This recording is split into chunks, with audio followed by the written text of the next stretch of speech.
Bismillahirrahmanirrahim. Assalamualaikum warahmatullahi wabarakatuh. Langkung ti payun urang panjatkeun puji sinareng syukur ka Ilahi Rabbi nu mana kalayan hidayah sareng inayahna ka urang sadayana. Jeung urang tiasa kempel dina kaayaan sehat walafiat. Shalawat sareng salam oge mugi ngocor ka junjungan urang sadayana Nabi Muhammad sallallahu alaihi wasallam jeung ka para keluargana jeung ka para sahabatna jeung ka para tabiin-tabiinna. Langkung ti payun sip abdi ngatur nuhunkeun ka para hadirin jeung ka para tamu ulemanana anu entos sumping ka ieu tempat. Hadirin sip abdi bade nepikeun perkawis ngamumule budaya Sunda.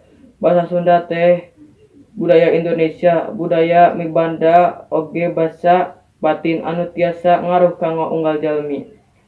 Namun hanjakal pisan dina zaman kiwari basa Sunda teh geus ampir hilap kana basa leluhur. Tina waktos ieu sim abdi bade ngajak kana aya dieu hayu urang ngumule budaya Sunda lamun teu ku urang sadayana bade kusaha deui.